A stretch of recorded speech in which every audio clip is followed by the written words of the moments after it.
नमस्कार, सुप्रभात, good morning. ओम श्री ब्रह्मानंदाय नमः। ओम श्री केशवानंदाय नमः। स्वागत है आप सभी लोगों का फेसबुक लाइव के हमारे नवीन सेशन में। और आज हम लोग एक नए विषय की शुरुआत करेंगे। मुझे उम्मीद है कि पिछला सेशन हमारा संविधान पर काफ़ी अच्छा गया और सभी लोगों को पसंद आया होगा।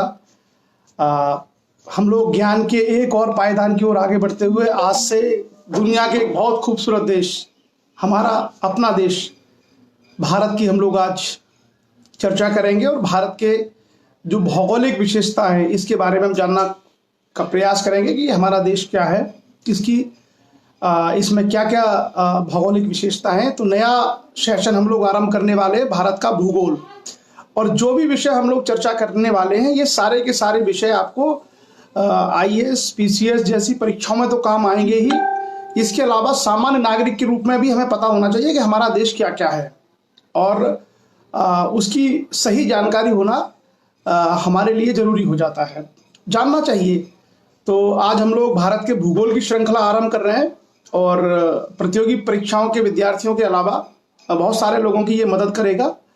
और देश की जो भौगोलिक विशेषताएं हैं, खास करके नदी, पहाड़, पर्वत, झील, झरने, औद्योगिक नगर, मरुस्थल, खेती बाड़ी, ये सब चीज़ों के बारे में हम चर्चा करेंगे। किस किस क्षेत्र में क्या क्या चीज़ें रहती है।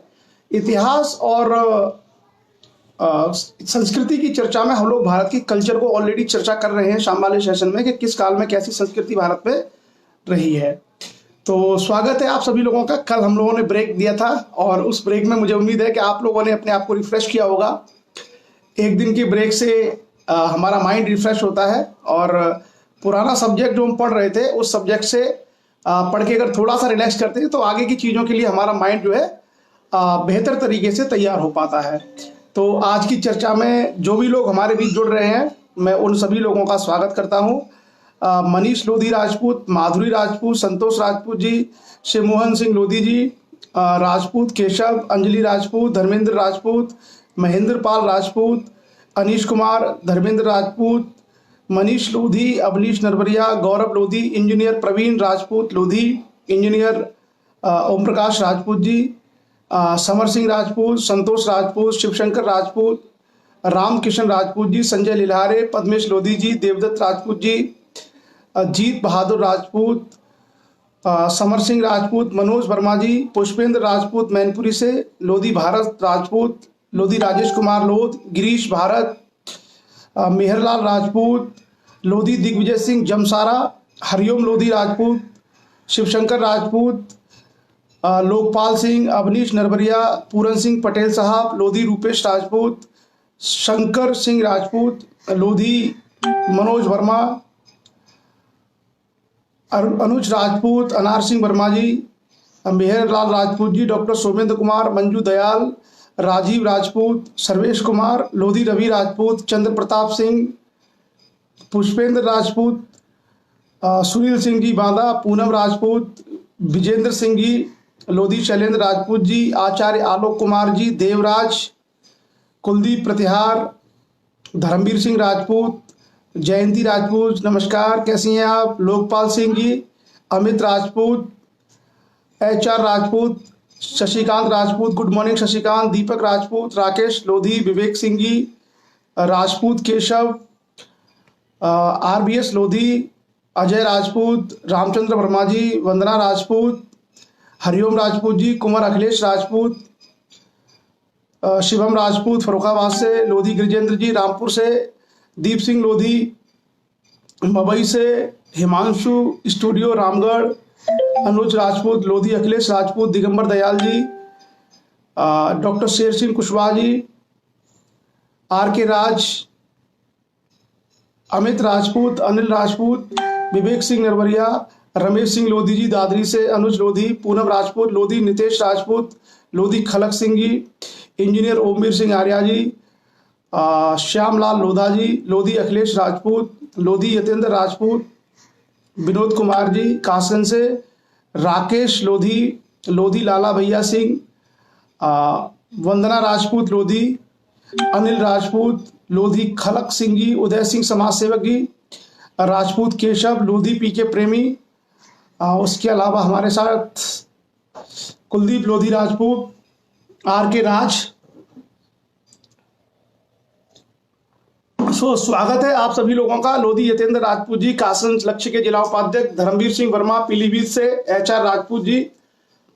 200 से अधिक लोग हमारी चर्चा में जुड़ चुके हैं और ये जो सब्जेक्ट है ये बड़ा इंटरेस्टिंग है। ज्योग्राफी, इंजीनियर ओमकार लोधी राजपूत, दीप सिंह लोधी जी। ये भूगोल बहुत ही इंटरेस्टिंग सब्जेक्ट है और हम आपको एक यात्रा की ओर लेके जाएंगे। आपको ऐसा लगेगा जैसे आप यात्रा कर रहे हैं भारत की, और उस यात्रा में आपको पर्वत मिलेंगे, झरने मिलेंगे, झीलें मिलेंगी, तो आपको एक अलग अनुभूति आएगी भारत के बारे में। गजेंद्र जी उचेहरा से, चंद्रशेखर शास्त्री जी, रूबी सिंह जी, रवि लोधी जी, डॉक्टर नारायण पटेल जी, कटनी मध्य प्रदेश से। चलिए, स्वागत है आप सभी लोगों का। और भारती राजपूत, डॉक्टर कुलदीप सिंह राजपूत। तो आज हम लोग चर्चा करेंगे भारत के भूगोल के बारे में। अभिनव रतन जी, रवि कुमार सिंह जी, इंजीनियर साहब, हमारे लक्ष्य राष्ट्रीय टेक्निकल टीम के प्रभारी।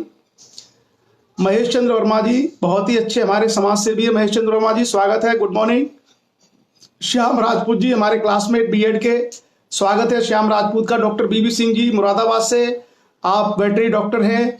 कृष्ण गोपाल लोधी इंडियन एयरफोर्स से हमारे साथ हैं। ओमकार सिंह मराठा हमारे छोटे भाई। हरीश चंद्रा जी, निषाद मनोज वर्मा जी आगरा से, स्वागत है सभी लोगों का। लोधी प्रवेश राज बुलंदशहर से, हरीश चंद्रा जी। हिमांशु प्रताप सिंह लोधी। अभी 225 के आसपास लोग हैं। और लोधी महेश राजपूत, हरिचरण फौजी साहब भी हमारे बीच में आ चुके हैं राठ से। तो सभी लोग लगभग जुड़ चुके हैं और हम आरंभ करेंगे आज भारत के भूगोल के बारे में चर्चा कि क्या है भारत का भूगोल।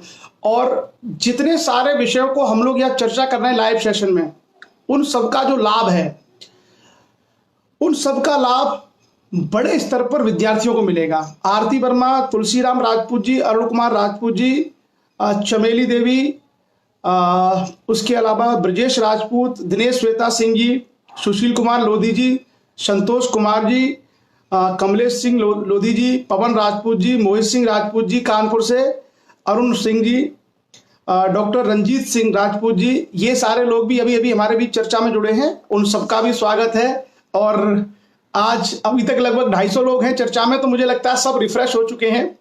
संविधान के जो आखिरी सत्र थे वो काफ़ी हैवी हो गए थे। राजपूत राहुल, राजपूत ज्ञान सिंह जी, बॉबी राजपूत, चैनदास जंगेल साहब हमारे लक्ष्य छत्तीसगढ़ से, अमर सिंह लोधी राजपूत जी, आशीष राजपूत जी बहुत दिनों बाद हमारे बीच में आए हैं।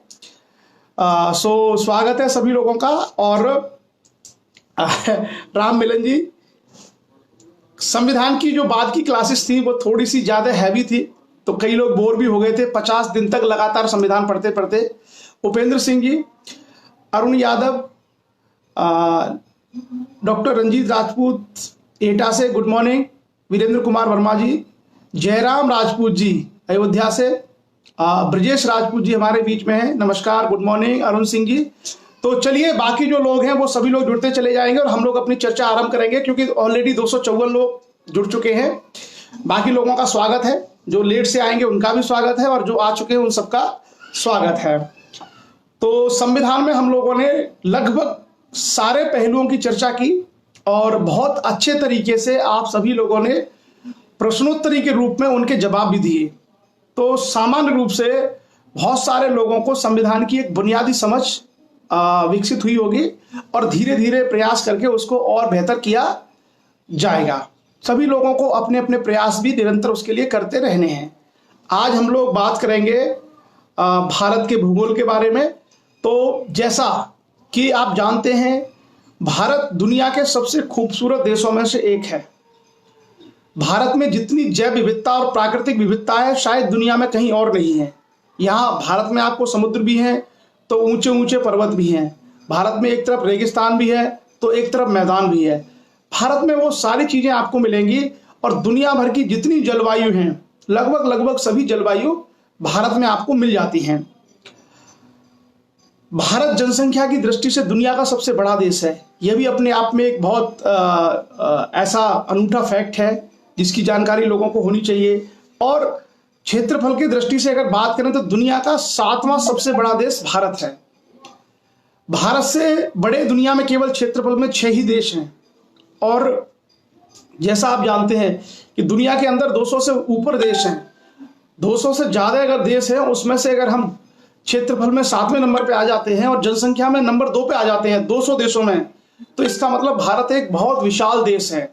अगर हम दुनिया के सारे देशों की चर्चाएं करें तो उसके हिसाब से यदि हम देखें तो दुनिया के विशालतम देशों में से एक भारत भी है। और हमारे सामने आप सभी लोगों ने सुझाव रखे थे कि सर इकोनॉमी या ज्योग्राफी में से कोई एक स्टार्ट करिएगा, तो हम लोगों ने ज्योग्राफी के पक्ष में ज्यादा लोग थे, तो आज ज्योग्राफी से शुरू कर रहे हैं। और हमारा प्रयास है कि भारत का भूगोल हम 15 दिन में हम लोग कंप्लीट कर लेंगे। 15 दिन मैक्सिमम लगेंगे जिसमें हम पूरा भारत का भूगोल समझ लेंगे। और उसके बाद हम भारतीय अर्थव्यवस्था की ओर जाएंगे। और हमारा एक प्रयास ये है कि चाहे आप विद्यार्थी हैं, चाहे आप किसान हैं, चाहे आप कोई नौकरी करते हैं, चाहे आप वकील हैं, चाहे आप कुछ भी करते हैं, लेकिन जो सिस्टम है उस सिस्टम के बारे में, व्यवस्था के बारे में, चाहे भौगोलिक व्यवस्था हो, चाहे सामाजिक व्यवस्था हो, चाहे हमारा इतिहास हो, चाहे हमारा संविधान और राजनीतिक व्यवस्था हो, हमारे समाज के भी सभी लोगों को ये पता होना चाहिए। ये सारी चीजें मालूम होनी चाहिए। हम जिस देश में रहते हैं उस देश की राजनीति क्या है, उसकी अर्थव्यवस्था क्या है, उसका समाज क्या है, उसका इतिहास क्या है, ये सभी सामान्य नागरिक होने के नाते भी पता होना चाहिए। ये आवश्यक नहीं है कि हम किसी प्रतियोगी परीक्षा में या कॉम्पिटिशन में जाएं। अगर हमें मालूम है तो हम अपने बच्चों को मोटिवेट कर सकते हैं। हमारे रिलेशन में या हमारे गांव में या हमारे मोहल्ले में बच्चे पढ़ने वाले हैं, उनको हम मोटिवेट कर सकते हैं कि भाई देखो ये विषय होते हैं, इनको पढ़ करके आप आगे जा सकते हो और बहुत सारे प्रतियोगी परीक्षाओं में आप सफल हो सकते हो। तो हम किसी को प्रेरणा दे सकते हैं, किसी को सही जानकारी दे सकते हैं, किसी को हम सही जानकारी भी दे सकते हैं जिसमें लोगों को ये बता सकते हैं कि देखो भैया हिमालय पर्वत में ये विशेषताएं हैं, या भारत में जो सबसे बड़ा मरुस्थल है उसकी ये विशेषताएं होती है, या हमारे जो समुद्र तट के मैदान हैं या हमारे जो समुद्र हैं उनकी ये विशेषताएं हैं। और बहुत सारी ऐसी चीजों से भी हम बिल्कुल क्लैरिटी के साथ हमें मालूम पड़ जाएगा। जो कथा कहानियों में चलते रहते थे कि वहां पर वो पर्वत था, उस पर्वत पर ये होता था, ऐसा कुछ भी नहीं है। तो हमारा क्या दृष्टिकोण भी स्पष्ट होगा चीजों को लेकर के। तो आज का जो सेशन है उस सेशन में थोड़े से फैक्ट्स मतलब तथ्य ज्यादा होंगे, और क्योंकि तथ्य के माध्यम से ही हम लोग चीजों को बेहतर समझ पाते हैं। अगर किसी चीज का फैक्ट हमको क्लियर है तो उसके बाद हम चीजों को समझ पाते हैं। ठीक है, जमाल भाई हैं बंगाल से, केशवानंदाय नमः, गुड। सो चलिए तो आरंभ करते हैं भारत का भूगोल, ज्योग्राफी ऑफ इंडिया। तो जैसा हमने कहा कि राजनीति विज्ञान में या भारत के संविधान में भारत की परिभाषा है India that is Bharat, India that is Bharat. तो हम केवल 2 ही शब्द प्रयोग करेंगे, या तो हम प्रयोग करेंगे इंडिया या प्रयोग करेंगे भारत। और आप सभी लोगों से मेरा कहने का एक मतलब भी है कि इतिहास में हम हिंदुस्तान का प्रयोग कर सकते हैं। जो अब हम हिस्ट्री की चर्चा करते हैं, क्योंकि मुगल काल में भारत हिंदुस्तान के नाम से ही जाना जाता था, तो जब हम मेडिवल हिस्ट्री की चर्चा करें तो उस समय हम हिंदुस्तान की चर्चा कर सकते हैं। अदरवाइज हम लोगों को हिंदुस्तान या आर्यावर्त इस तरह के शब्दों का प्रयोग नहीं करना चाहिए। हम लोगों को भारत के संबंध में भारत और इंडिया जैसे शब्दों का प्रयोग करना चाहिए, न कि आर्यावर्त या हिंदुस्तान। क्योंकि हमारे संविधान में जो शब्द दिए गए हैं, संविधान का पहला ही अनुच्छेद कहता है कि इंडिया, भारत का जो नाम है वो है इंडिया दैट इज भारत। तो हम लोग इंडिया प्रयोग करें या भारत प्रयोग करें, ये पढ़े लिखे व्यक्ति की निशानी है। जो पढ़ा लिखा व्यक्ति होगा वो इंडिया और भारत जैसे शब्दों का प्रयोग करेगा। बाकी बोलचाल में आप कुछ भी प्रयोग कर सकते हैं, लेकिन कम से कम जैसे आर्यावर्त जैसे जो शब्द है इनका कोई रिलेवेंस नहीं है और ये कहीं भी भारत के उल्लिखित नाम भी नहीं है। तो आप स्पष्ट रूप से भूगोल के बारे में चर्चा करेंगे तो भारत का भूगोल, ना कि आर्यावर्त का भूगोल या हिंदुस्तान का भूगोल, इंडिया की ज्योग्राफी। क्लियर? सो चलिए शुरू करते हैं भारत के क्षेत्रफल के हिसाब से। तो जैसा मैंने कहा कि भारत दुनिया का 7वां सबसे बड़ा देश है क्षेत्रफल के हिसाब से। 32,87,263 वर्ग किलोमीटर भारत का कुल क्षेत्रफल है। आप अगर चाहें तो कुछ लोग जो विद्यार्थी हैं वो इन फैक्ट को लिख सकते हैं। ये फैक्ट कभी कभी परीक्षाओं में काम आ जाते हैं, प्रतियोगी परीक्षाओं में। तो जिन लोगों को सेशन के साथ साथ में कॉपी और पेन जिनके पास है वो लोग लिख सकते हैं। भारत का जो कुल क्षेत्र है वो 32,87,263 वर्ग किलोमीटर, 32,87,263 स्क्वायर किलोमीटर, ये भारत का कुल क्षेत्रफल है। और क्षेत्रफल की दृष्टि से भारत दुनिया का 7वां सबसे बड़ा देश है। उसके बाद अगर हम भारत के भौगोलिक स्थिति देखें तो दुनिया में जो 7 महाद्वीप हैं, उन 7 महाद्वीप में से एशिया महाद्वीप में भारत पड़ता है। उत्तरी अमेरिका महाद्वीप, दक्षिणी अमेरिका महाद्वीप, एशिया महाद्वीप, अफ्रीका महाद्वीप, आपका ऑस्ट्रेलिया महाद्वीप और आपका अंटार्कटिका तो नहीं, 6 महाद्वीप, उत्तरी अमेरिका, दक्षिणी अमेरिका, अफ्रीका, यूरोप, एशिया और अंटार्कटिका, ये 6 जो महाद्वीप हैं, उन 6 महाद्वीप में से एशिया महाद्वीप में भारत की स्थिति है। तो भौगोलिक रूप से भारत कहां पड़ता है? भौगोलिक रूप से भारत है एशिया महाद्वीप में। तो आप याद रखना कि भारत किस महाद्वीप का हिस्सा है। क्लियर? उसके बाद अगर वर्तमान में भारत की जनसंख्या देखें तो जनसंख्या के हिसाब से भारत दुनिया का 7वां बड़ा देश है और भारत की 2011 तक की जनगणना हमारे पास उपलब्ध है। 2011 की हर 10 साल में भारत में जनगणना होती है, जिसको हम लोग कहते हैं सेंसस। तो हर 10 साल में भारत में सेंसस यानी जनगणना होती है और अंतिम जनगणना हुई थी 2011 में, अभी जनगणना होगी 2021 में। तो हर 10 साल में भारत में जनगणना होती है। 2011 की जनगणना के अनुसार भारत की जनसंख्या 121 करोड़ थी। वर्तमान में लोगों का मानना है कि भारत की जनसंख्या 130 करोड़ से अधिक होगी। अगले साल आंकड़े आ जाएंगे, लेकिन अभी जो हमारे पास उपलब्ध जो आंकड़े हैं उस आंकड़ों के अनुसार हमारी जनसंख्या हम 2011 की जनगणना को ही लेंगे। क्लियर? उसके बाद आगे हम चलते हैं। भारत की जो सीमाएं किन किन देशों के साथ लगती हैं? भारत एशिया महाद्वीप में है तो भारत की सीमाएं पाकिस्तान, अफगानिस्तान, चीन, नेपाल, भूटान, म्यांमार और बांग्लादेश, इन देशों के साथ में लगती हैं। तो भारत की जो सीमा है, स्थल सीमा, एक तरफ पाकिस्तान है, भारत का कुछ हिस्सा अफगानिस्तान से लगता है, फिर चीन से लगता है और चीन के बाद नेपाल, नेपाल के बाद भूटान, भूटान के बाद उधर म्यांमार और बांग्लादेश, इतने देशों से भारत की सीमाएं लगती हैं। स्थल सीमाएं मतलब भारत की जो जमीन है वो इतने देशों को टच करती है। इनमें से भारत और अफगानिस्तान के बीच में केवल 106 किलोमीटर की सीमा है। 106 किलोमीटर की सीमा है जहां भारत और पाकिस्तान अफगानिस्तान का बॉर्डर टच होता है। अब सवाल आता है कि ये क्या है? ये वही पीओके है, जो पीओके जो पाकिस्तान ने जो ऑक्यूपाई कर रखा है उसी की सीमाएं लगती हैं अफगानिस्तान से। लेकिन भारत सरकार ने अपना दावा नहीं छोड़ा और भारत का दावा है कि पीओके हमारा है। तो भारतीय व्यवस्था में पीओके जो है वो भारत का हिस्सा है, इसलिए भारत की सीमाएं किससे लगती है? अफगानिस्तान के साथ में। और अफगानिस्तान के साथ में हमारी सीमा लगती है 106 किलोमीटर। मतलब जैसे अगर आप यूं चले जाएंगे तो 106 किलोमीटर तक अफगानिस्तान का बॉर्डर है। तो वो इंडियन टेरिटरी है, भले ही अभी पाकिस्तान के आधिपत्य में है, लेकिन वो इंडियन टेरिटरी है, भारतीय क्षेत्र है भारत के अनुसार। दूसरा पाकिस्तान, तो पाकिस्तान से पहले भारत और अफगानिस्तान के बीच में जो सीमा है उसका नाम है डूरंड रेखा, डूरंड लाइन। तो आप याद रखना, भारत और अफगानिस्तान के बीच में जो सीमा है 106 किलोमीटर की, उसका नाम है डूरंड रेखा, डूरंड लाइन। कभी कभी ये पूछ लिया जाता है। और डूरंड कप भी एक जो है शायद फुटबॉल का टूर्नामेंट होता है, डूरंड कप। तो डूरंड कोई एक अंग्रेज आदमी था, उसने सीमा का निर्धारण किया था, क्योंकि पाकिस्तान 1947 में बना। पाकिस्तान के बनने से पहले ये सीमा तय हो चुकी थी। तो कोई अंग्रेज अधिकारी था डूरंड, उसने इस सीमा को डिसाइड किया था कि भारत और अफगानिस्तान का ये बॉर्डर होगा। तो भारत और अफगानिस्तान की लाइन को भी डूरंड लाइन कहते हैं और पाकिस्तान और अफगानिस्तान के बीच में जो लाइन है उसको भी हम कहते हैं डूरंड रेखा। क्लियर? उसके बाद भारत का बॉर्डर है पाकिस्तान के साथ में, जो कुल मिलाकर के है 3223 किलोमीटर, 3,223 किलोमीटर। तो भारत और पाकिस्तान के बीच में जो रेखा है, जो लाइन है, जिससे जैसे अमृतसर से आप जाएंगे लाहौर की तरफ जब बढ़ते हैं तो बाघा बॉर्डर आता है, उससे लेकर के आप पंजाब से लेकर के गुजरात तक जो लाइन चली जाती है राजस्थान से होते हुए, भारत और पाकिस्तान का जो बॉर्डर है इसकी कुल लंबाई 3,223 किलोमीटर है। और इसे हम लोग कहते हैं रेड क्लिफ रेखा। क्या नाम है इसका?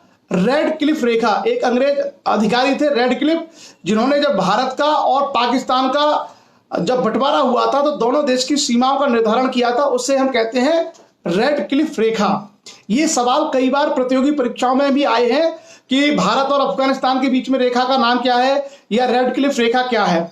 तो भारत और पाकिस्तान के बीच में जो सीमा बनाती है उस सीमा बनाने वाली रेखा को कहा जाता है रेड क्लिफ। भारत पाकिस्तान के बॉर्डर जो है उसको पूरे का नाम है रेड क्लिफ रेखा या रेड क्लिफ लाइन। क्लियर?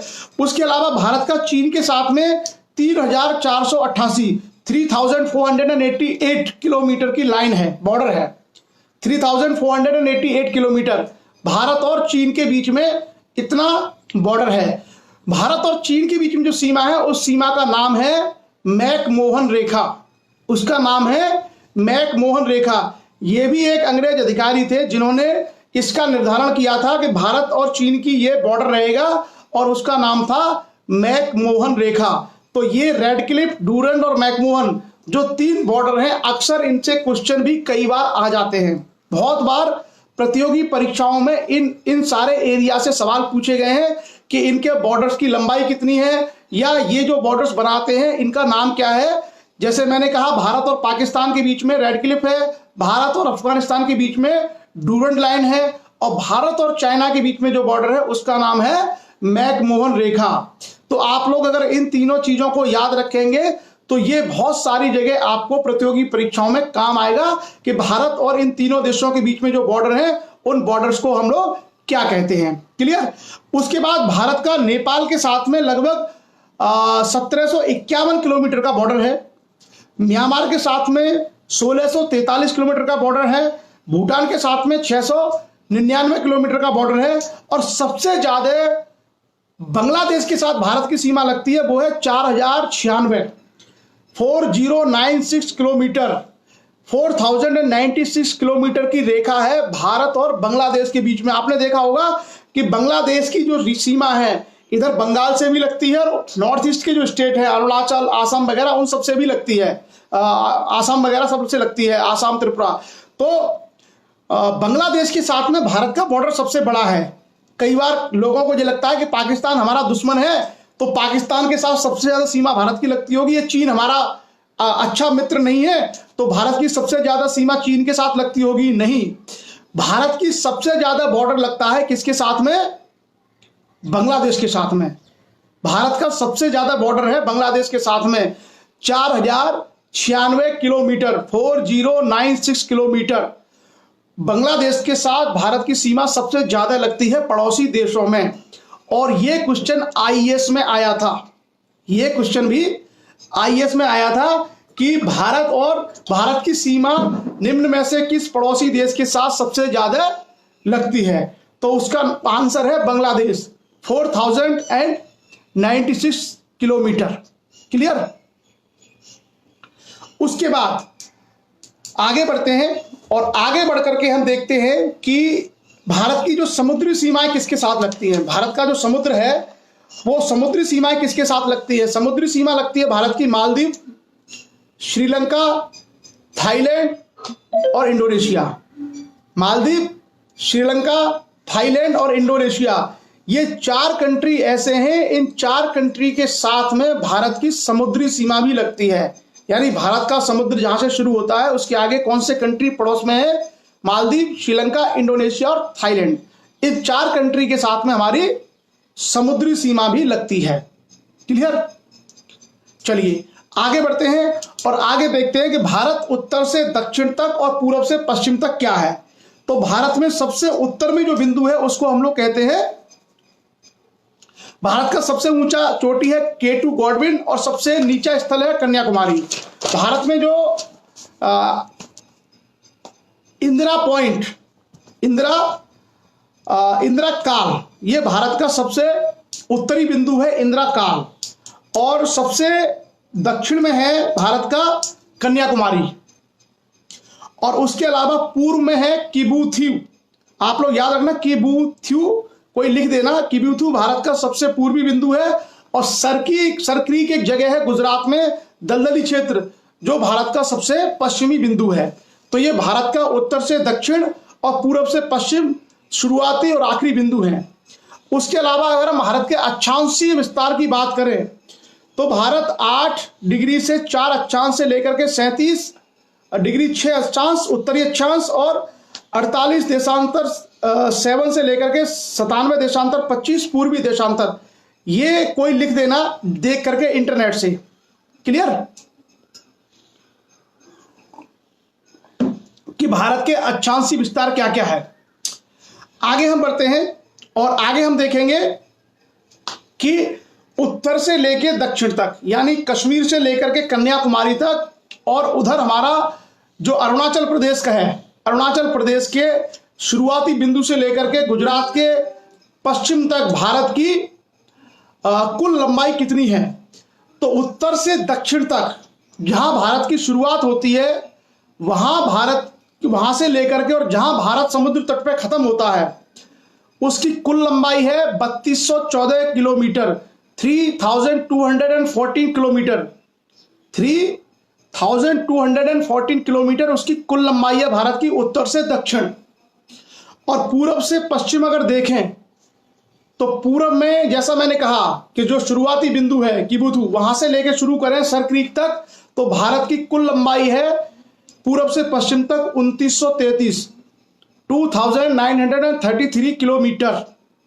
तो इसका मतलब है कि भारत उत्तर से दक्षिण ज्यादा लंबा है बजाय पूरब से पश्चिम की। तो भारत का जब आप मैप देखते होंगे, इंडिया का जब आप मैप ऐसे देखते होंगे, तो उत्तर से लेकर दक्षिण की लंबाई ज्यादा है। क्लियर। उसके बाद हम आगे बढ़ते हैं। अगर हम ये देखें कि भारत की समुद्र की सीमा कितनी है और स्थल सीमा कितनी है, तो भारत 3 ओर समुद्र से घिरा हुआ है। भारत 3 ओर समुद्र से घिरा है। पश्चिम में इसके अरब सागर है, दक्षिण में हिंद महासागर है, और पूर्व में बंगाल की खाड़ी है। 3 तरफ भारत समुद्र से घिरा हुआ है। इसके बावजूद भी भारत की स्थल सीमा ज्यादा है। भारत के उत्तर में हिमालय है और भारत की स्थल सीमा की लंबाई बहुत बड़ी है। तो भारत का जो स्थल सीमा है वो 15,200 किलोमीटर है। गुजरात से आप शुरू करेंगे, गुजरात में जब समुद्र खत्म होता है वहां से लेकर के आप पाकिस्तान के किनारे किनारे किनारे बढ़ते चले जाइए सीधे कश्मीर तक, और कश्मीर से हिमालय के ऐसे ऐसे आप फिर घूमते चले जाइए, अरुणाचल प्रदेश, म्यांमार, यहां से होते हुए थे नीचे नीचे आप आ जाएंगे बंगाल की खाड़ी में। तो ये जो कुल डिस्टेंस है ये है हमारी 15,200 किलोमीटर, 15,200 किलोमीटर भारत की स्थल सीमा है। और जो समुद्री सीमा है, कहने के लिए भारत 3 ओर समुद्र से घिरा हुआ है, लेकिन समुद्री सीमा स्थल सीमा से कम है। जो समुद्री सीमा है उसकी कुल लंबाई है 7,517, 7,517 किलोमीटर। तो हमारा जो स्थल सीमा है वो समुद्री सीमा से लगभग दुगनी है। भारत की जो स्थल सीमा है, जो लैंड बाउंड्री है, वो ओशन बाउंड्री से लगभग डबल है। तो भारत के पास बहुत बड़ा स्थल सीमा है। इसलिए भारत की सुरक्षा को लेकर के हमेशा सतर्क रहना पड़ता है, क्योंकि भारत को तमाम जगह दूसरे देशों से, जैसे एक तरफ पाकिस्तान, एक तरफ चीन, एक तरफ बांग्लादेश, ऐसे भारत की सीमाएं बनती हैं। इस कारण से भारत को सुरक्षा पर बहुत ध्यान देना होता है। इसी कारण से आपने देखा होगा कि बीएसएफ हो, चाहे आईटीबीपी हो, चाहे सीआरपीएफ हो, चाहे इंडिया की आर्मी हो, तमाम बॉर्डर्स को सेनाओं के माध्यम से प्रोटेक्ट किया जाता है, क्योंकि भारत की स्थल सीमा बहुत ज्यादा लंबी है। 15,200 किलोमीटर भारत की स्थल सीमा है। क्लियर। अब हम आगे बढ़ते हैं और आगे बात करते हैं कि भारत भौगोलिक रूप से कहां पर अवस्थित है। तो जैसे मैंने कहा कि भारत एशिया महाद्वीप में है, और एशिया महाद्वीप में एक इंडियन प्लेट है। आप भूगोल पढ़ेंगे, जब सैद्धांतिक भूगोल आप पढ़ेंगे तो उस सैद्धांतिक भूगोल में आप पाएंगे कि जो पृथ्वी है, पृथ्वी अलग अलग प्लेट्स पर मूव करती है, अलग अलग प्लेट से मिलकर बनी हुई है। तो उसी में से जो भारत की जो प्लेट है, जिसको हम लोग कहते हैं इंडियन प्लेट। तो भारत जो है इंडियन प्लेट पर अवस्थित है। क्लियर। उसके बाद दुनिया भर में जितने भी महाद्वीप हैं या जितने भी देश बने हैं या जितने भी समुद्र हैं, ये अलग अलग भौगोलिक प्लेट्स के ऊपर ये डेवलप हुए हैं। जैसे African plate, Gondwana land, Eurasian land, ऐसे कर करके बहुत सारे महाद्वीपों के हिस्से रहे हैं। क्लियर। सो भारत जो है गोंडवाना लैंड का हिस्सा है। जो मैं आपको फैक्ट बता रहा हूं, कुछ कुछ फैक्ट आप लोग याद रखिएगा। भारत बेसिकली गोंडवाना लैंड का हिस्सा है। तो भारत गोंडवाना लैंड पर इंडियन प्लेट पर अवस्थित है, जो कि एशिया महाद्वीप में है। उत्तम राहुल राजपूत ने आपको भारत की अक्षांशीय और देशांतर जो स्थिति है वो बता दी है। क्लियर। भारत की जो अक्षांश और देशांतर क्या है, ये उत्तम राहुल राजपूत ने कमेंट में लिख दिया है कि भारत 8/4 से 37/6 और 68/7 से 97/25 देशांतर के बीच में स्थित है। ये आपको बता दिया है। और ये कभी हम लोग भूगोल की जब सैद्धांतिक व्याख्या करेंगे, जिसमें हम लोग बताएंगे कि देशांतर अक्षांश क्या होते हैं, तो उस पर हम लोग उसकी चर्चा करेंगे और उनको हम लोग डिफाइन करेंगे। मानसिंह राजपूत जी ने भी आपको बता दिया है बिल्कुल क्लियरली। इनको आप लोग याद रखना। ये जो बहुत सारे फैक्ट हैं, बहुत सारे जो तथ्य हैं, ये बड़े काम आते हैं। आगे हम बढ़ेंगे तो महाद्वीपों का एक सिद्धांत है जिसको हम कहते हैं महाद्वीपीय विस्थापन। महाद्वीप जो है एक दूसरे की तरफ विस्थापित हो रहे हैं, डिस्प्लेस हो रहे हैं। तो पहले जो ऑस्ट्रेलिया और जो महाद्वीप है और जो अफ्रीका है और जो इंडिया है, ये सब एक ही था। ये टूट टूट करके कोई आगे बढ़ रहा है, कोई पीछे हट रहा है। तो ये जो मूवमेंट है, इस मूवमेंट के कारण से दो प्लेट यहां पर टकराती हैं। एक भारतीय प्लेट है जो इंडियन प्लेट है, और इससे ऊपर हिमालय के पीछे यूरेशियन प्लेट है। Eurasian plate. तो पहले यूरेशियन प्लेट और इंडियन प्लेट अलग अलग थी, लाखों साल पहले की बात है। ये आपस में आई और एक जगह टकराई, और टकराने के बाद जो जमीन उठी है उसी को आज हिमालय कहते हैं। हिमालय के बनने से पहले यहां पर समुद्र हुआ करता था। अब आपको आश्चर्य लग रहा होगा ना, हिमालय के पहले यहां पर लाखों साल पहले यहां समुद्र था, जिसको कहते थे टेथिस सागर। इसका नाम था टेथिस सागर। और जब यूरेशियन प्लेट और भारतीय प्लेट ऐसे करके जब आपस में टकराई, तो यह हिस्सा ऊपर उठता चला गया, और यहीं पर एक पर्वत का निर्माण हुआ जिसको हम लोग हिमालय पर्वत के नाम से जानते हैं। और जो हिमालय पर्वत है वो दुनिया का नवीनतम पर्वत है, न्यू माउंटेन। और ये फोल्डेड माउंटेन है, ये लगातार बढ़ रहा है। इसलिए आपने देखा होगा कि सबसे ऊंची जो चोटियां हैं पूरे विश्व में, वो हिमालय में ही है। चाहे वो कंचनजंगा हो, चाहे एवरेस्ट हो, चाहे K2 हो, सारी जो बड़ी और ऊंची चोटियां हिमालय में है। क्योंकि हिमालय पर्वत क्या है, वलित पर्वत है, फोल्डेड माउंटेन है। ये अभी दो प्लेटों के टकराने से और ऊपर बढ़ रहा है।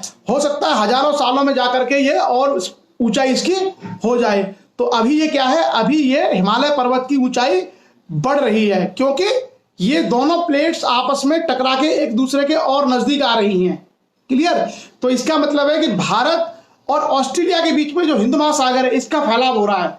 तो हिंद महासागर बढ़ रहा है, हिमालय पर्वत ऊपर उठ रहा है, और यूरेशियन प्लेट और जो भारतीय प्लेट है ये आपस में मर्ज हो रही है। ज्योग्राफी के सिद्धांत में हम लोग इसको पढ़ेंगे। आप ये याद रखना, जहां आज हिमालय है वहां पर कभी टेथिस नाम का समुद्र हुआ करता था, टेथिस नाम का सागर हुआ करता था। अगर हम भारत के बारे में ये चर्चा करें कि भारत का कौन सा हिस्सा सबसे प्राचीन है, कौन सा हिस्सा सबसे पुराना है, तो जो प्रायद्वीपीय भारत है, प्रायद्वीपीय भारत का पठार, जैसे तेलंगाना, महाराष्ट्र, आंध्रा, ये जो हिस्सा है ये भारत का सबसे पुराना भाग है। ये सबसे एंशिएंट हिस्सा है भारत का। सेल्स के दृष्टिकोण से जो सेल्स बनी है, सबसे प्राचीनतम सेल्स है। और अगर पर्वत की बात की जाए तो हिमालय भारत का सबसे पुराना पर्वत नहीं है। भारत का सबसे पुराना पर्वत है अरावली। भारत का सबसे पुराना पर्वत है अरावली, जो राजस्थान में है, और राजस्थान से होते होते हुए वो निकलता है, दिल्ली तक आ जाता है। दिल्ली में जहां राष्ट्रपति भवन बना हुआ है उसे कहते हैं रायसीना हिल। भारत के राष्ट्रपति का जो भवन है वो रायसीना हिल पर बना हुआ है, यानी एक पहाड़ी है रायसीना। तो जो रायसीना हिल है ये अरावली पर्वत का ही पूर्वी भाग है। तो अरावली पर्वत दिल्ली से लेकर के राजस्थान तक ऐसे चला जाता है।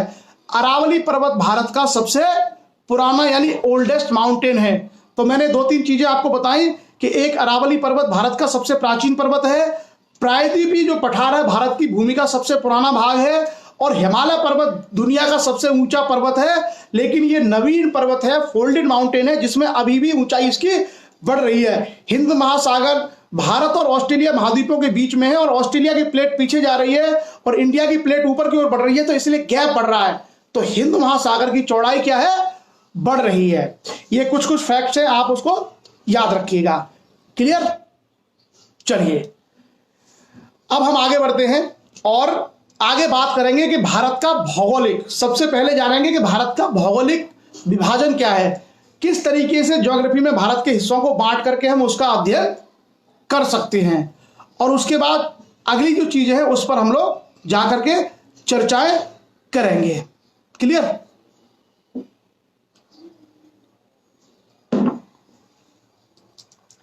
तो भारत के आमतौर पर 5 भागों में भारत को बांटा जाता है। भौगोलिक दृष्टि से अगर हम करें तो भारत को 5 हिस्सों में बांटा जाता है। सबसे पहले भारत के उत्तर में हिमालय पर्वत है।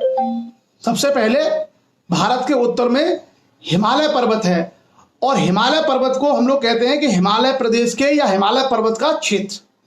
तो पहला तो है भारत का विभाजन हिमालय पर्वत के क्षेत्र।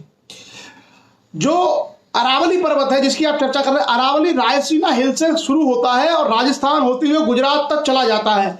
आप जब भी कभी भी जाएंगे ट्रेन से राजस्थान से गुजरात तक तो आपको अरावली मिलेगा, अरावली पर्वत आपको मिलेगा जगह जगह। कहीं पूरा है, कहीं घिस गया है, क्योंकि अरावली पर्वत बहुत पुराना है और वो उसमें वो उसकी बहुत सारी जो चोटियां और जो है पर्वत है वो घिसते रहे हैं, तो घिस घिस करके वो बहुत खत्म। कई जगह तो किसानों ने तोड़ ताड़ के उसको खेती बना लिया है। अब दिल्ली में आप देखिए रायसीना हिल है, लेकिन दिल्ली से अगर आप निकलेंगे तो आपको उसके अवशेष नहीं मिलेंगे, लेकिन राजस्थान में आपको मिलना शुरू हो जाएगा। तो क्योंकि बहुत पुराना पर्वत है और इनमें अक्षय लगातार होता रहता है सेल्स में। तो भारत का भौगोलिक विभाजन, ज्योग्राफिकल डिवीजन ऑफ इंडिया, सबसे पहले भारत के उत्तर में हिमालय पर्वत है, तो हिमालय पर्वत का हम लोग अध्ययन करेंगे। उसके नीचे जब हम आते हैं तो सिंधु और गंगा नदी के मैदान हैं। हिमालय पर्वत से ही 2 नदियां निकली हैं, तिब्बत से निकली है आपकी सिंध नदी तिब्बत से, और गंगोत्री से गंगा निकली है, फिर यमुनोत्री से यमुना निकली है। तो यमुना और गंगा ऐसे करके घूम के पूर्व की तरफ चली जाती है और सिंध नदी पश्चिम की ओर चलते हुए अरब सागर में पहुंच जाती है। तो सिंध नदी ने और गंगा यमुना नदियों ने भारत में उत्तर में मैदानों का विकास किया। सिंध नदी का अधिकांश जो क्षेत्र है वो अब पाकिस्तान में है, लेकिन सिंध की जो सहायक नदियां हैं उनके द्वारा निर्मित मैदान अभी भी भारत में है। जैसे पंजाब, जो पंजाब के हरियाणा के जो मैदान है ये सारे सिंध की जो सहायक नदियां हैं, सतलज है, रावी है, चिनाब है, ब्यास है, इनसे ही निर्मित हैं। और अगर आप उत्तर में आएंगे, इधर उत्तर प्रदेश बिहार की तरफ जो मैदान है गंगा के, ये सारे के सारे मैदान गंगा और यमुना नदियों और उनकी सहायक नदियों के माध्यम से निर्मित हैं। तो भारत का पहला भौगोलिक क्षेत्र है हिमालय के पर्वत, दूसरा भौगोलिक क्षेत्र है गंगा और सिंध के द्वारा निर्मित मैदान, उनकी सहायक नदियों के द्वारा निर्मित मैदान, तीसरा है प्रायद्वीपीय पठार, जिसमें हम लोग ये आंध्र प्रदेश, कर्नाटका, महाराष्ट्र इन सब की चर्चा करते हैं। उसके बाद है समुद्र तट के मैदान। तो भारत में मैंने कहा 3 तरफ से समुद्र है, लेकिन समुद्र के नीचे जो पीछे का जो हिस्सा है वहां भी बहुत अच्छे मैदान है जिनमें अच्छी खेती बाड़ी होती है, तट के किनारे किनारे किनारे किनारे। क्लियर? तो उसकी भी हम लोग चर्चा करेंगे। उसके बाद 5वां भाग है भारत का प्रायद्वीपीय भाग, वो द्वीपीय भाग, जो भारत में द्वीप हैं, आइलैंड्स हैं, जैसे अंडमान निकोबार हो गया, आपका लक्षद्वीप हो गया, ऐसे जो द्वीप हैं आइलैंड्स हैं इंडिया के, उन आइलैंड को 5वें हिस्से में रखा जाता है। तो पहला हिमालय, दूसरा उत्तर के गंगा के और सिंध के मैदान, तीसरा प्रायद्वीपीय पठार, चौथा समुद्र तट के मैदान, और 5वां क्या है, द्वीपीय भारत यानी द्वीपीय भाग, जो आइलैंड्स हैं अंडमान निकोबार, लक्षद्वीप जैसे आइलैंड, उनमें जो भारत की भूमि है। तो कुल मिलाकर के 5 भौगोलिक क्षेत्रों में भारत को विभाजित किया गया है। क्लियर? आज का जो हमारा सेशन है, इस सेशन में थोड़े से फैक्ट ज्यादा हैं, मतलब आप भी देख ही रहे होंगे कि लगातार बहुत सारे फैक्ट इसमें आ रहे हैं, लेकिन फिर भी हम प्रयास करेंगे कि आपको वो चीजें कॉन्सेप्चुअली क्लियर हो जाए। फैक्ट कितने याद रहते हैं वो अलग बात है, आप चाहें तो बाद में इनको देख सकते हैं। तो आज हम लोग शुरुआत करेंगे हिमालय पर्वत से, और आज केवल हिमालय पर्वत की बात करेंगे, क्योंकि एक एक भाग में बहुत सारे फैक्ट हैं, मतलब बहुत सारे उसमें तथ्य आ जाते हैं। तो अगर हम एक साथ ज़्यादा करेंगे तो या तो ओवरलैपिंग हो जाएगी या फिर हम लोग भूल भी जाएंगे उनको। सो एक एक करके हम लोग चर्चा करते हैं। और आज हम लोग हिमालय पर्वत को देखते हैं कि हिमालय पर्वत क्या है। हिमालय पर्वत नवीन मोड़दार पर्वत है। नवीन मतलब नई, न्यू माउंटेन है, और फोल्डेड माउंटेन है, जो मैंने चर्चा की थी, यानी दो प्लेट के टकराने से ये ऊपर ऊपर की ओर बढ़ रहा है। क्लियर। उसके बाद कश्मीर से लेके अरुणाचल तक लगभग 1500 किलोमीटर इसकी लंबाई है। हालांकि ये अरुणाचल में खत्म नहीं होता है, अरुणाचल से मुड़ करके ये म्यांमार की तरफ चला जाता है, जिसको हम अराकान योमा के नाम से भी म्यांमार में जानते हैं। उसी का हिस्सा है वो हिमालय पर्वत का। क्लियर। और हिमालय पर्वत की जो लंबाई है कश्मीर से लेके और अरुणाचल प्रदेश तक, वो लगभग 1500 किलोमीटर है। और हिमालय पर्वत की जो चौड़ाई है, मतलब अगर हम बिल्कुल उत्तर में चले जाए, हिमालय के बिल्कुल उत्तर में, मतलब कि मान लीजिए कश्मीर में सीधे लद्दाख, जहां चाइना का बॉर्डर है, वहां तक चले जाए, और नीचे आकर के हम लोग यहां तक देखें चंडीगढ़ तक, जहां तक हिमालय है, तो ये जो कुल चौड़ाई है वो लगभग 200 से 300 किलोमीटर के बीच में है। तो हिमालय की जो चौड़ाई है वो कम है और लंबाई क्या है, ज्यादा है। लंबाई 1500 किलोमीटर है और चौड़ाई केवल 200 से 300 किलोमीटर के बीच में पूरा का पूरा हिमालय आता है। इसी हिमालय को 3 भागों में बांटा गया है इसकी ऊंचाई के हिसाब से। हिमालय की ऊंचाई के हिसाब से सबसे ऊंचा हिमालय, जिसको हम लोग कहते हैं इनर हिमालय, आंतरिक हिमालय या वृहत हिमालय, ग्रेट हिमालय। उसके बाद उसके जो उससे कम ऊंचा है उसको बोलते हैं मध्य हिमालय या लघु हिमालय। और जो सबसे बाहर का हिस्सा है उसको हम कहते हैं बाह्य हिमालय। क्या बोलते हैं, बाह्य, यानी आउटर हिमालय, जो हमारा घुसते ही है। जैसे हम इधर से एंट्री करेंगे, मान लीजिए हमने घुसना शुरू किया चंडीगढ़ से, या हमने घुसना शुरू किया रामनगर से, कहीं से, जैसे हम या हल्द्वानी से हमने स्टार्ट किया, तो जब हम हिमालय में घुसते हैं वो एरिया क्या आउटर हिमालय है, मतलब उसकी जब शुरुआत भर है। और जो सबसे उधर का हिस्सा है, सबसे ऊंचा हिस्सा है, जो बिल्कुल चाइना बॉर्डर के साथ साथ लगता हुआ जाता है, कहां तक, अरुणाचल तक। याद रखना नेपाल पूरा हिमालय में ही है। नेपाल जो देश है वो पूरा का पूरा हिमालय में ही है। हिमालय के अंदर ही पूरा का पूरा कंट्री समाहित है, नेपाल और भूटान। क्लियर। तो जो हिमालय है वो दुनिया का सबसे ऊंचा पर्वत है। दुनिया की सबसे ऊंची जो पर्वत चोटियां हैं वो हिमालय के अंदर ही हैं। जैसा मैंने आपसे कहा था कि माउंट एवरेस्ट दुनिया की सबसे ऊंची चोटी है। उसके अलावा भी कई बड़ी ऊंची चोटियां, जैसे कंचनजंगा, नंगा पर्वत, केटू गॉडविन ऑस्टिन, नंदा देवी, तमाम ऊंची ऊंची जो पर्वत चोटियां हैं विश्व की, वो हिमालय के अंदर अवस्थित हैं। क्लियर। और हिमालय को, जैसा मैंने कहा, 3 श्रेणियों में बांटा गया है। पहला है वृहत हिमालय यानी ग्रेटर हिमालय या इनर हिमालय। दूसरा है लघु हिमालय या मध्य हिमालय। और तीसरा है आउटर हिमालय। तो सबसे पहले हम चर्चा करेंगे कि सबसे जो उत्तर में है, सबसे जो नॉर्थ में है, उस हिमालय को हम क्या कहते हैं। उसका नाम है ग्रेट हिमालय और वो सबसे ऊंचा है। कराकोरम का आपने नाम सुना होगा। कराकोरम और उधर की जो रेंज है वो इसी का हिस्सा है। क्लियर।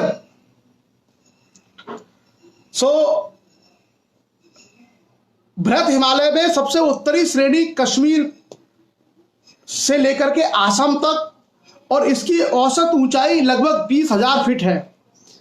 इसकी जो औसत ऊंचाई है वो लगभग 20,000 फीट है। इससे भी ज्यादा है, कई सारी जो चोटियां हैं वो इससे भी ऊंची हैं। जैसे आपने देखा होगा कि माउंट एवरेस्ट 8,848 मीटर है। तो बहुत सारी पर्वत चोटियां तो बहुत ऊंची हैं, लेकिन एवरेज हाइट भी इसकी 20,000 फीट है। किसकी, ग्रेट हिमालय की। उसके बाद नीचे जो आता है उसको हम कहते हैं लघु हिमालय या मध्य हिमालय। इसकी भी औसत ऊंचाई 12,000 फीट से लेके 15,000 फीट के बीच में है। और इसकी जो चौड़ाई है वो लगभग 60 से 70 किलोमीटर चौड़ा है। लघु हिमालय या मध्य हिमालय। लघु हिमालय और मध्य हिमालय में बहुत सारी उपजाऊ घाटियां हैं, जैसे कश्मीर वैली। जो कश्मीर वैली है वो इसी का हिस्सा है, लघु हिमालय और बृहत हिमालय के बीच में। उसके अलावा आपका नेपाल की काठमांडू वैली, ये भी उसी का हिस्सा है।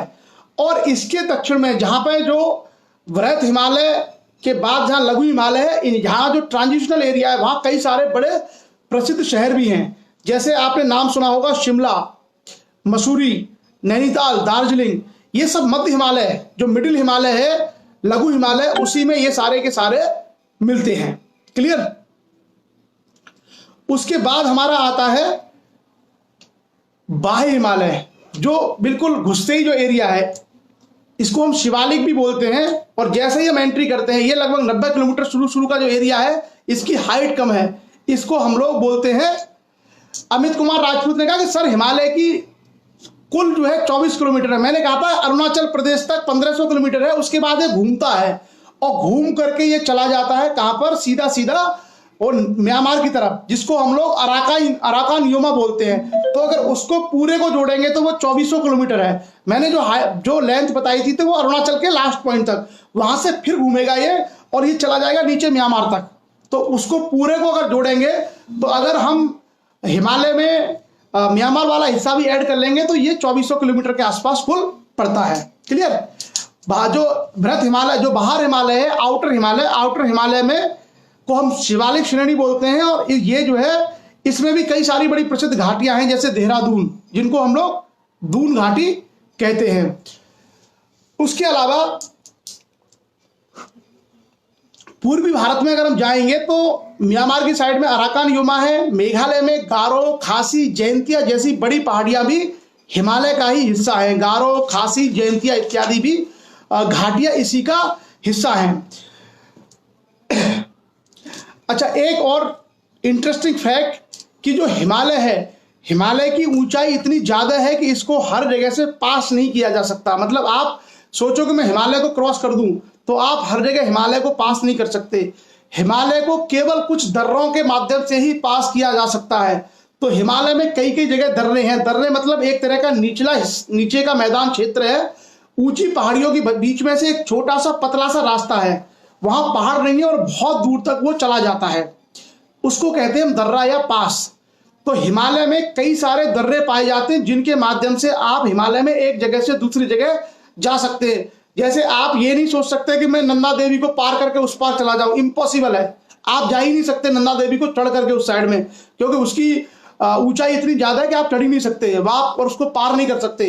तो भारत में या पूरा जो हिमालय सिस्टम है, उस हिमालय सिस्टम में उसको अगर पार करना हो तो उस पार करने के लिए कुछ कुछ जगह पर क्या है, पासेस हैं, दर्रे हैं। और वो दर्रे पूरे हिमालय में पाए जाते हैं।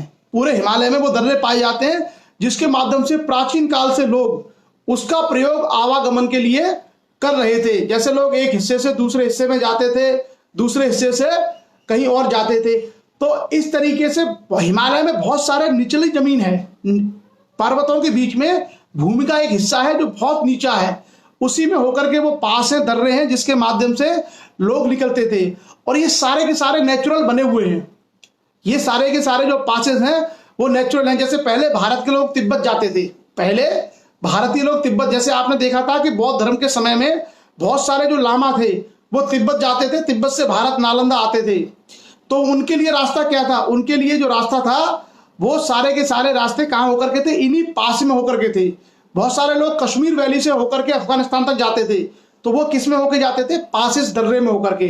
तो भारत में कुछ प्रमुख दर्रे हैं हिमालय में, उसकी भी हम लोग चर्चा कर लेते हैं। दो दर्रे हैं पश्चिम में, एक है खैबर दर्रा और एक है बोलन दर्रा।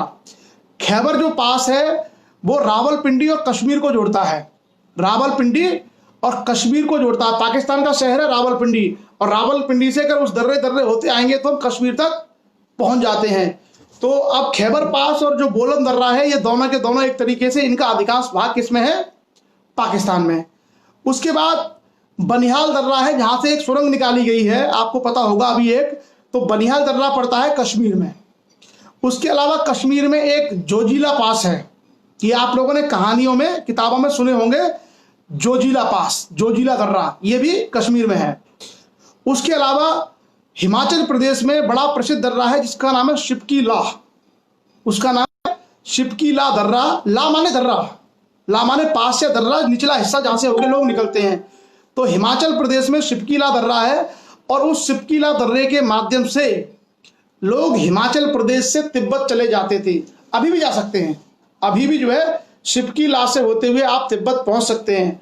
तो तिब्बत बेसिकली अब चीन के नियंत्रण में है। पहले तिब्बत स्वतंत्र था और तिब्बत में बौद्ध धर्म था, अभी भी तिब्बत में बौद्ध धर्म को मानने वाले बहुत लोग हैं। तो पहले बौद्ध भिक्षु, आप अगर हिमालय में जाएंगे या लद्दाख में जाएंगे तो लद्दाख में आज भी आप पाएंगे कि बहुत ज्यादा बौद्धिस्ट लोग हैं। लद्दाख पूरा का पूरा एरिया बुद्धिस्ट लोगों का है, यानी वहां के लोग भी तिब्बत वाले एरिया में आते जाते थे। तिब्बत में बौद्ध धर्म को मानने वाले लोग हैं। और जो हिमाचल का ऊपरी जो पहाड़ियां हैं, हिमाचल की ऊपर की जो पहाड़ियां हैं, वो ऊपर की पहाड़ियों में भी क्या है, हिमाचल की ऊपर की पहाड़ियों में लोग बुद्ध धर्म को मानते हैं आज भी, वहां बुद्धिस्ट लोग हैं। आप कभी जाना घूमने हिमाचल में ऊपर के क्षेत्रों में, जैसे लाहौल स्पीति जिले हैं, तो वहां आपको बुद्धिस्ट लोग मिलेंगे, वहां आपको मोनेस्ट्री मिलेंगी, बौद्ध मठ मिलेंगे, और वो लाल नीले पीले हरे सब रंग के जो झंडे लगा के वहां पे आपको मिलेंगे। तो आज भी हिमाचल का जो ऊपरी पहाड़ी एरिया है वह बौद्ध धर्म को मानने वाले लोग बड़ी संख्या में है। लद्दाख पूरा का पूरा लद्दाख का एरिया, हिमाचल में लाहौल स्पीति जैसे जो जिले हैं जिनका तिब्बत से निकट संपर्क है, और तिब्बत में बड़ी संख्या में बौद्ध धर्म को मानने वाले लोग हैं। तो उनके बीच में आदान प्रदान कैसे होता था, किस तरीके से आवागमन होता था, तो बोलो इसी तरीके से इन दर्रों के माध्यम से ही आते जाते थे। तो हिमाचल में बहुत प्रसिद्ध दर्रा है शिपकी ला दर्रा है हिमाचल में। उसके बाद उत्तराखंड में अगर हम जाएं तो उत्तराखंड को हिमालय के उस पार ले जाने के लिए दो बड़े प्रसिद्ध दर्रे हैं, नीति और माना। एक दर्रे का नाम है नीति दर्रा और उत्तराखंड में दूसरे दर्रे का नाम है माना पास, माना दर्रा। आप में से कभी कोई अगर बद्रीनाथ घूमने गया हो, आप लोग कभी अगर बद्रीनाथ घूमने गए हो तो बद्रीनाथ से आगे लगभग 1 किलोमीटर 1.5 किलोमीटर आगे एक गांव है, वहां जाकर के वो भारत का अंतिम जो है गांव है जहां तक हाईवे है। उस गांव का नाम ही है माना या माणा। तो आप लोग कभी बद्रीनाथ अगर घूमने गए होंगे तो आपने देखा होगा बद्रीनाथ से 1.5 किलोमीटर आगे एक गांव है माना, और उस माना गांव के आगे कोई रास्ता नहीं है, वहां से केवल ऊपर सिर्फ पहाड़ है। माना गांव तक ही आप लोग पहुंच सकते हैं, किसके जरिए, रोड के जरिए। जस्ट बद्रीनाथ से 1 किलोमीटर आगे वो गांव है। मैंने देखा है कि अक्सर जो लोग बद्रीनाथ घूमने जाते हैं वो सभी लोग माना गांव भी घूमने जाते हैं और पैदल चले जाते हैं, बहुत दूर नहीं है, गाड़ी से भी पैदल से भी जाते हैं। और माना गांव में कहा जाता है कि भारत का सबसे आखिरी गांव है, भारत की आखिरी गांव है। इसके बाद फिर उधर हिमालय, और हिमालय के उस साइड में फिर चीन आ जाता है। तो जो माना गांव है उसी माना गांव के नाम पर माना दर्रा है, माना पास। और माना पास से लोग निकल जाते थे पहले हिमालय के उस पार। अब तो क्योंकि सेना रहती है तो अब आवागमन नहीं है, हमारे संबंध उतने अच्छे नहीं है, लेकिन पहले क्या था, धार्मिक सांस्कृतिक आदान प्रदान इन दर्रों के माध्यम से होते थे। बहुत आसानी से लोग आते जाते थे उन दर्रों के माध्यम से। उसके अलावा उत्तराखंड में एक और दर्रा है जिसका नाम है लिपू लेक दर्रा। तो उत्तराखंड में 3 प्रसिद्ध दर्रे, नीति, माना और लिपू लेक। उसके बाद अगर हम जाएं तो दार्जिलिंग से चुम्बी वैली होते हुए एक पास दर्रा पड़ता है सिक्किम में जिसका नाम है नाथुला, जिस दर्रे का नाम है नाथुला दर्रे के माध्यम से भारत और चीन के बीच में रोड ट्रांसपोर्ट होता है, ट्रेड होता है नाथुला दर्रे के माध्यम से। कभी आप सिक्किम घूमने जाएंगे तो सिक्किम में आप चले जाएंगे दार्जिलिंग से होते हुए सीधे दार्जिलिंग से होते हुए गंगटोक, और गंगटोक से होते हुए चुम्बी वैली, चुम्बी घाटी में, वहां पर नाथुला पास है। और आई थिंक 2006 में भारत और चीन के बीच में समझौता करके उस पास को खोला गया ताकि दोनों देशों के बीच में रोड ट्रांसपोर्ट हो सके, व्यापार हो सके। आई थिंक अगर संबंध हमारे नॉर्मल रहते हैं तो नॉर्मल संबंध होने पर भारत और चीन के बीच में नाथुला दर्रे के माध्यम से व्यापार होता है। तो आप उसकी लोकेशन देख सकते हैं। उसके अलावा कुछ और भी बहुत छोटे छोटे दर्रे हैं, लेकिन आप लोग ये जो मेन दर्रे मैंने आपको बताए कि खैबर दर्रा, बोलन दर्रा, शिपकीला, नीति, माना, लिपुलेख दर्रा, नाथुला दर्रा, ये ऐसे हैं जो बहुत बार प्रतियोगी परीक्षाओं में आते रहते हैं। उसके अलावा नाथुला के अलावा सिक्किम में एक और दर्रा है उसका नाम है जेलेपला। तो छोटे छोटे बहुत सारे दर्रे हैं, और इन दर्रों का काम यही है कि इन दर्रे या पासेस के माध्यम से लोग एक जगह से दूसरी जगह, क्योंकि आप ऊंची पहाड़ियों पर चढ़ के उधर नहीं जा सकते। जैसे आप सोचे कि ऊंची पहाड़ी है और पहाड़ी पर चढ़े और यूं नीचे आगे नहीं जा सकते, आपको नीचे नीचे कोई रास्ता तलाशना होगा जिस रास्ते के माध्यम से आप निकल पाए, जा पाए। तो प्राकृतिक रूप से ये सारी की सारी चीजें आपको वहां देखने को मिलेगी। और हिमालय की क्या विशेषताएं? हिमालय में जो ऊंची चोटियां हैं, वो ऊंची चोटियां हमेशा बर्फ से ढकी रहती है, हमेशा। आप जैसे अगर जाएंगे तो नंदा देवी, जैसे उत्तराखंड में नंदा देवी है, या आप जाएंगे K2 गॉडविन ऑस्टिन, तो जितनी भारत की जो ऊंची चोटियां हैं, वो सारी की सारी ऊंची चोटियां, खास करके जो ग्रेटर हिमालय है, वो सभी की सभी बर्फ में 24 मतलब किसको बोलते हैं 12 महीने वो बर्फ में ढकी रहती है हमेशा। और जो पर्वतारोही है उनमें से बहुत सारे लोगों का शौक होता है कि इन चोटियों पर चढ़ा जाए। जैसे बहुत सारे लोग एडवेंचर के लिए किस पर चढ़ते हैं, एवरेस्ट, लोग एवरेस्ट फतेह करने जाते हैं बहुत सारे। तो ये हिमालय की भौगोलिक विशेषताएं हैं। कल भी हम लोग हिमालय के बारे में चर्चा करेंगे, और कल हम लोग देखेंगे हिमालय के अंदर ग्लेशियर कौन कौन से हैं, हिमालय की जो वनस्पति है वो वनस्पतियां क्या क्या हैं, हिमालय में जीव जंतु क्या क्या पाए जाते हैं, और हिमालय किस किस प्रदेश में कौन कौन सी विशेषताओं को समेटे हुए है। ये चर्चा हम लोग कल करेंगे। तो 2 दिन में अगर हम एक क्षेत्र कवर करेंगे तो हम लोग उस एरिया के ज्योग्राफी से, उस एरिया के भूगोल से काफी हद तक परिचित हो जाएंगे। तो कल हम देखेंगे ग्लेशियर्स के बारे में, ऊंची जो रेंज है उन रेंज का नाम क्या है, जैसे मान लीजिए कराकोरम रेंज क्या है, या फिर हमारा शिवालिक की जो पहाड़ियां हैं उनमें कौन कौन सी पहाड़ियां हैं, इन सब की चर्चा हम लोग करेंगे। उसके अलावा वनस्पति कौन कौन सी मिलती है, फसलें हिमालय के क्षेत्र में कौन सी होती है, फूल कौन कौन से खिलते हैं, जीव जंतु और जानवर कौन कौन से पाए जाते हैं, ताकि हम आइडेंटिफाई कर सके। अगर कभी हमसे पूछा जाए कि ये वाली ज्योग्राफी कहाँ मिलती है, या ये वाली जो वनस्पति है ये कहाँ मिलती है, या ये जो जलवायु है वो भारत के किस हिस्से में मिलती है, तो अगर हम लोग डिटेल में चर्चा करेंगे तो कभी भी यदि हमसे पूछा जाएगा तो हम बड़े आसानी से उन सबके आंसर दे सकते हैं। तो बहुत सारी चीजें हमें भारत के ना, मैंने इंडिया इज इनक्रेडिबल, भारत एक अद्भुत देश है, इनक्रेडिबल कंट्री है। इसमें आपको इतनी सारी खूबियां मिलेंगी, इतनी सारी विशेषताएं मिलेंगी कि आप आश्चर्यचकित हो जाएंगे। दुनिया में कहीं भी इतनी सारी चीजें नहीं है जितनी भारत में है।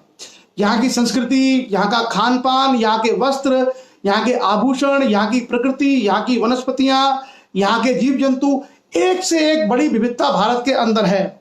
और आप देखेंगे कि जम्मू कश्मीर में जो विशेषता है वो सिक्किम में नहीं है, जो सिक्किम में है वो मेघालय में नहीं है, जो मेघालय में वो हिमालय में, हिमाचल में नहीं है। तो अलग अलग राज्यों का भी अलग अलग है, अलग अलग राज्यों में अलग अलग बोलियां होंगी, अलग अलग तरह के जानवर होंगे, अलग अलग तरह के पेड़ होंगे। जैसे रेड पांडा आपको किसी पर्टिकुलर एरिया में मिलेगा, क्लियर। तो इसी तरीके से आप जाएंगे कि आपको केसर कश्मीर में मिलेगी। तो भारत में बहुत अलग अलग चीजें आपको मिलेंगी, क्लियर। तो आज की सेशन में हम लोग केवल बेसिक जानकारी, ब्रीफ आपको मैंने रखा।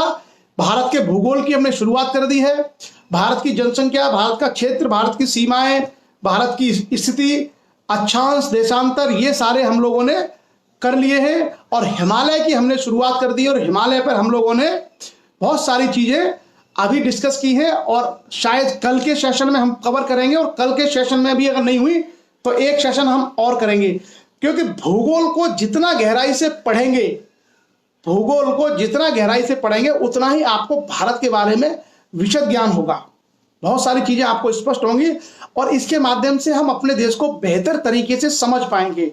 अभी तो हमको यही नहीं पता कि लाहौल स्पीति के लोगों की बोली क्या है, अभी तो हमको यही नहीं पता कि जो चमोली का और जो चंपावत का क्षेत्र है उत्तराखंड में, वहां के लोगों का मुख्य भोजन क्या है।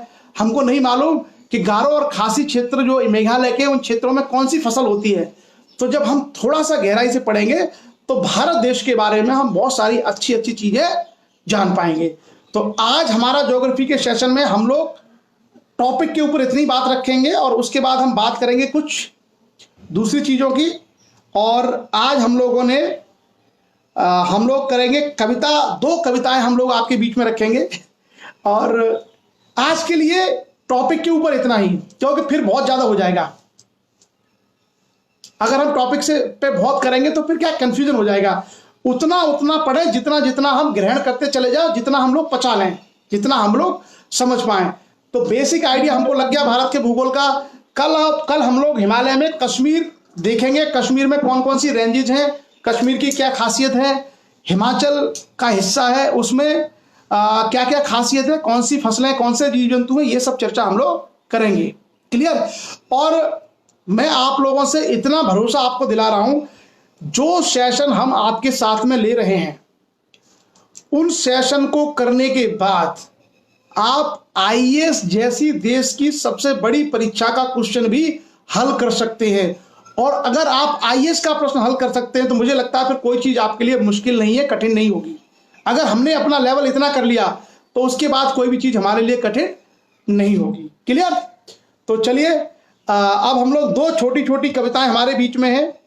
एक कविता हमारे बीच में आई है अलीगढ़ से, ओमवीर सिंह है, बीएससी बीएड विद्यार्थी हैं ये, इनकी कविता है। और एक कविता है कोरोना के ऊपर जिसका नाम मुझे याद नहीं है।